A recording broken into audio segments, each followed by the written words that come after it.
Again. Simple probability. Everybody. Simple probability. Again.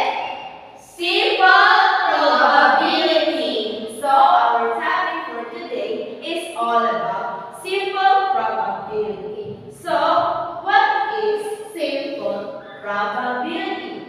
When we say simple probability, it is the chance or likelihood that an event will happen. Again, it is the chance or likelihood that if you have notebook, you can copy the definitions on that. You have notes. It is the chance or likelihood that an event will happen. So when we say chance, ano yung pagkakaintindi nyo ng chance? May ano, teacher? May pag-asa? May pag-asa, or in other words ay pagkakataon. Okay. So pag sinabi natin na probability, ito yung chance o pagkakataon na ang isang event or isang pangyayari ay pwede mangyari. Naintindihan ba? Opo, teacher. Ano ba yung simple probability or probability? It is the chance or likelihood that an event will happen. So, yun yung pagkakataon or yun yung pagkakataon na ang isang bagay o ang isang pangyayari ay pwedeng maganap or mangyari. So, para mas maintindihan nyo pa, I have other definition of simple probability. So, when we say simple probability, it is something or you are thinking about something will happen,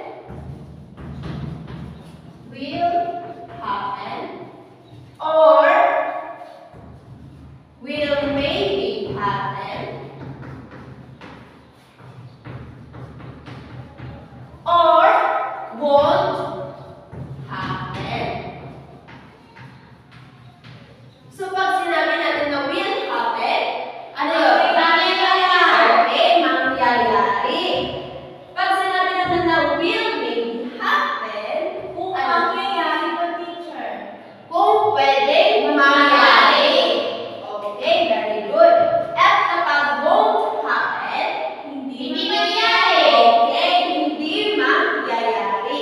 So, I will give an example. I will eat dinner today. Do you think I will eat dinner? Yes, teacher. Are you sure? Yes, teacher. Are you sure? Teacher, no. Why? Why, teacher? Ay, hindi ba teacher kasi hindi pa mangyayari teacher. Oo, teacher. Today, as in this day, I will eat dinner. Do you think that will happen?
Understand?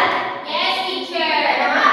Possible, teacher. Possible. So, if you know that an event is not sure or you are not sure na hindi mangyayari or mangyayari yung event, it is called Possible. Okay. Now, I'm also thinking, another example, okay? I'm also thinking to eat rock for dinner. Do you think I will eat rock for dinner? No, teacher. No, teacher. So it won't happen. Very good. And it is called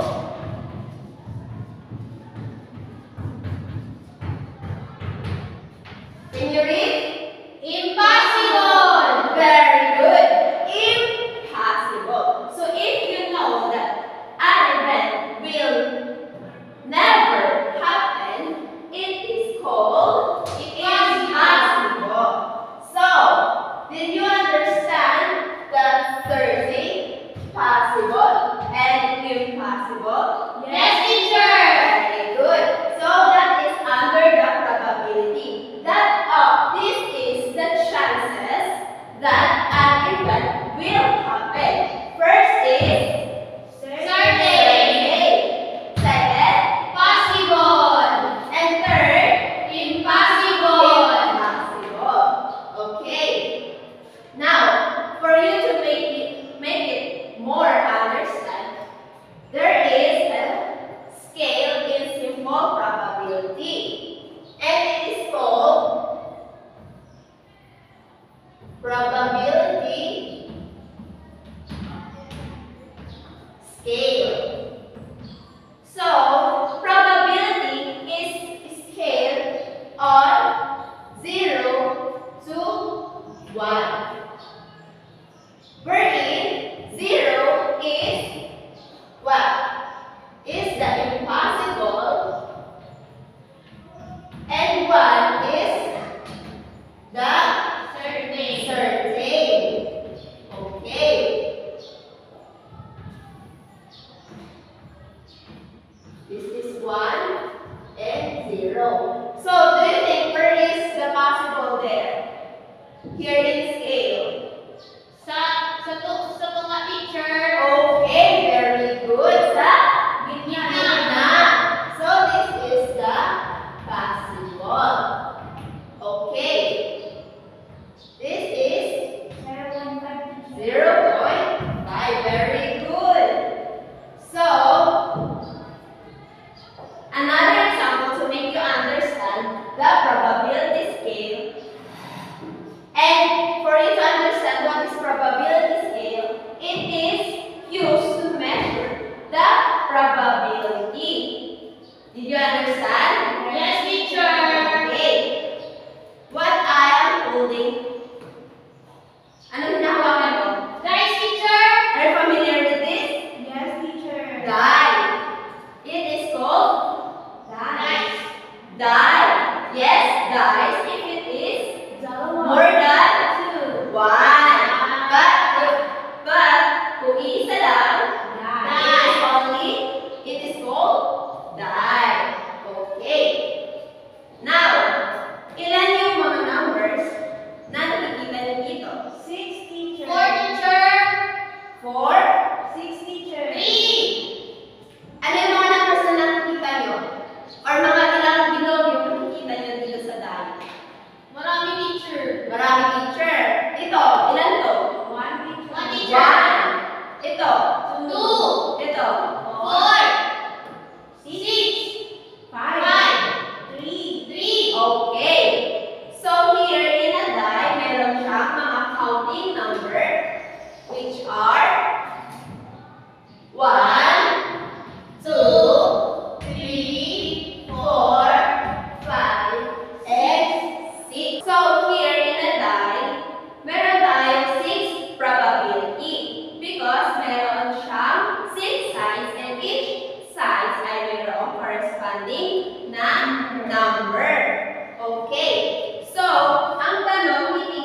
6, teacher. Very good. 6. Dahil lahat sila ay counting number. Very good. So 6 yung chances ko and 6 yung probability ko. Di ba? Okay. So 6 yung chances and 16 yung probability. So now, alamin natin kung sa probability ba ay certain, possible, or impossible. Now, we will divide 6 divided by 6 is equals to 1, teacher. 1. Very good. So, do you think what is the probability of rolling a dice to land with a counting number? It is Certain, teacher. certain, and that is 100% to get a chance to get a counting number. Okay, dito is 0% to. Well, this is 50%. Gets? Yes, teacher. So now, ang tanong ni teacher, ilan ang chance ko na makakuha ng number or makuha ang number 3 kapag niroll ko to at mag-land yung number or yung T. So, ilan yung probability natin? 6, teacher. So, ilan lang yung 3? 1. So, 1. So, 1 over 6. Dito, sa ating probability scale, sa tingin nyo, saan yung 1 over 6 ka? So, kung 1 ka, ano ang between ng 0 at 1 ka? 1/4, teacher. 1/4. Very good. So, ano naman ang sa gitna ng 0 at 1/4? 1/8. 1/8. Very good. So, sa tingin nyo, asan ang 1/6 dyan? Sa Ano, teacher, sa gitna ng 1/8 saka 1/4? Very good. So, sa gitna ng 1/8 at ng 1/4.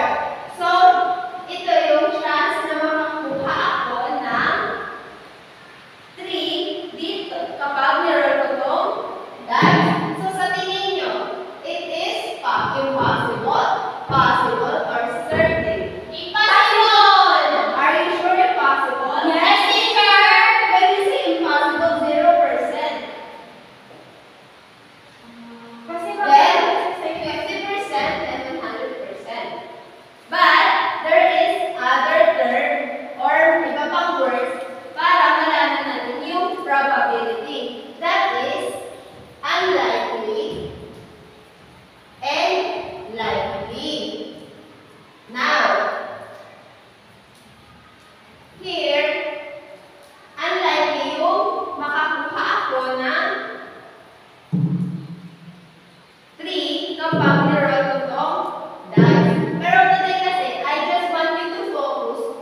tayo. So, excited ba kayo? Yes, teacher!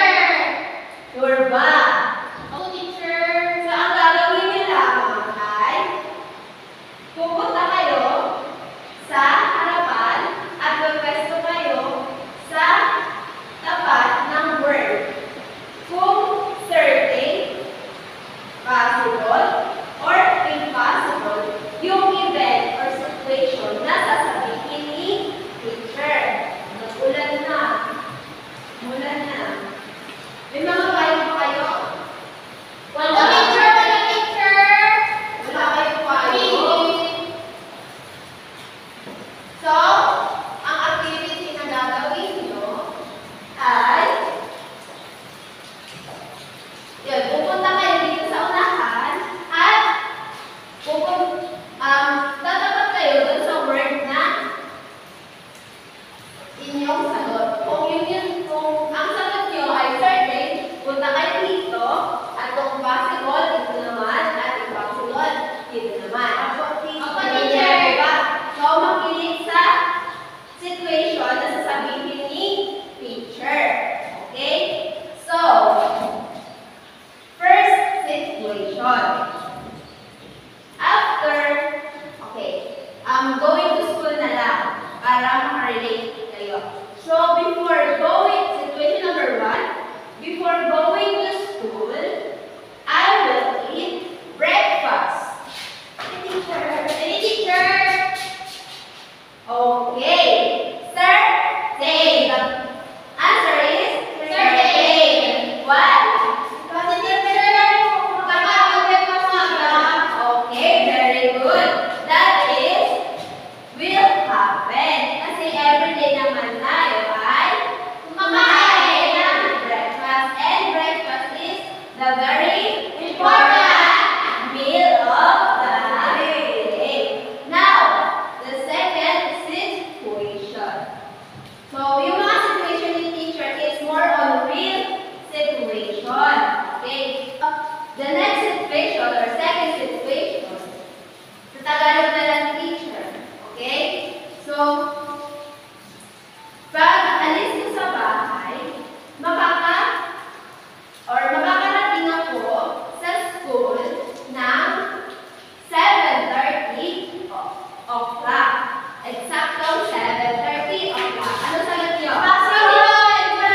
That's the end of our class. So, goodbye, pupils. Goodbye! Goodbye!